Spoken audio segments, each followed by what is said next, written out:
परीक्षित के जन्म की कथा महाभारत के युद्ध के समय की है। जब द्रौपदी को इस बात की जानकारी मिली कि अश्वत्थामा ने उसके 5 बेटों की हत्या कर दी है, तो उसने अनशन करने की ठान ली।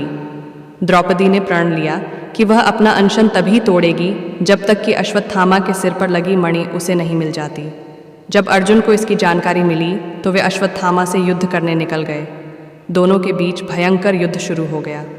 अर्जुन को मौत के घाट उतारने के लिए अश्वत्थामा ने अपना ब्रह्मास्त्र निकाला। यह देख अर्जुन ने भी अपना बचाव करने के लिए ब्रह्मास्त्र का प्रयोग किया। तभी वहां नारद और अराशी व्यास पहुंचे और उन्होंने ब्रह्मास्त्र का इस्तेमाल करने से मना किया।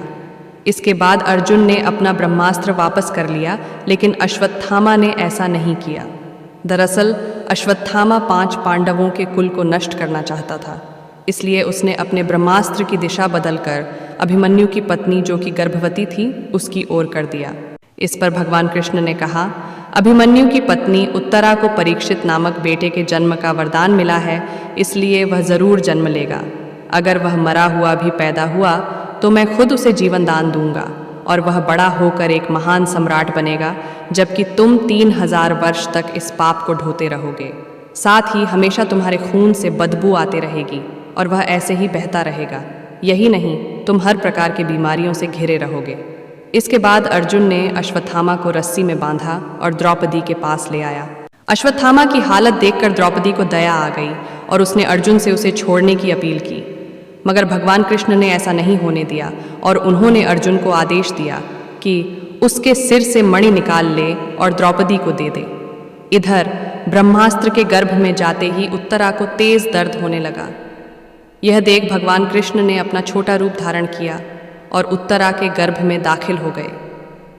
कृष्ण का छोटा रूप एक अंगूठे के बराबर ही था।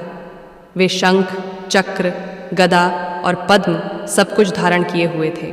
उत्तरा के गर्भ में अश्वत्थामा द्वारा छोड़े गए ब्रह्मास्त्र की आग को शांत कर रहे थे। वहीं गर्भ में पल रहा बालक उन्हें देखकर हैरान था कि मेरी माँ के गर्भ में यह कौन घुस गया है। कुछ समय बाद उत्तरा ने अपने बच्चे को जन्म दिया, लेकिन वह मृत पैदा हुआ। यह देख वह रोने लगी। उसने भगवान कृष्ण से कहा, ये नारायण, आपने तो कहा था कि मेरा बेटे पर ब्रह्मास्त्र का असर नहीं होगा और वह जीवित ही पैदा होगा। वह सालों तक अमर होकर राज करेगा, लेकिन यह तो मरा पड़ा है। इसे जीवित करने की कृपा करो प्रभु। उत्तरा की बात सुनकर भगवान कृष्ण तुरंत प्रसूति गृह में प्रवेश किया और कहा, हे पुत्री, तुम दुखी न हो, तुम्हारा बेटा जरूर जीवित होगा। मैंने खुद इसके जीवन की रक्षा की है।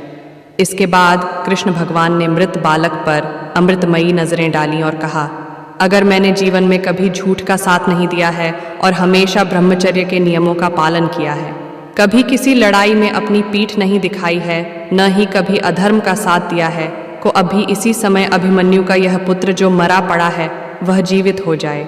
इतना कहने के बाद कृष्ण ने जब उस मृत बालक पर अपना हाथ डाला तो वह जीवित हो गया और रोने लगा। इसके बाद भगवान कृष्ण ने ब्रह्मास्त्र को वापस ब्रह्मलोक भेज दिया। यह चमत्कार देख सभी स्त्रियां आश्चर्यचकित हो गईं। इसके बाद भगवान कृष्ण ने अभिमन्यु के पुत्र का नाम परीक्षित रखा। इसके पीछे का कारण था कि वह बालक कुरुकुल के नाश होने पर जन्मा था। वहीं जब युधिष्ठिर वापस आए और उन्हें बालक के जन्म के बारे में पता चला तो वे भी खुशी से झूम उठे। इस खुशी में उन्होंने हाथी, घोड़े, अन्न, गाय आदि दान दिए। इसके बाद उन्होंने ज्योतिष को बुलाया और बच्चे के भविष्य की जानकारी ली। इस पर ज्योतिषी ने कहा, यह बालक प्रभु श्री कृष्ण चंद्र का भक्त कहलाएगा। यह एक धर्मी, यशस्वी, पराक्रमी व दानी होगा। ज्योतिष ने आगे बताया कि जीवन में एक आर्ष का शाप पाकर गंगा के तट पर यह श्री शुकदेव से आत्मज्ञान की प्राप्ति करेगा। ज्योतिष की बात सुनकर युधिष्ठिर खुश हुए और उन्हें दक्षिणा देकर वहां से विदा कर दिया। तो कहानी से हमें यह सीख मिलती है कि कभी भी किसी कार्य को छल कपट के साथ नहीं करना चाहिए।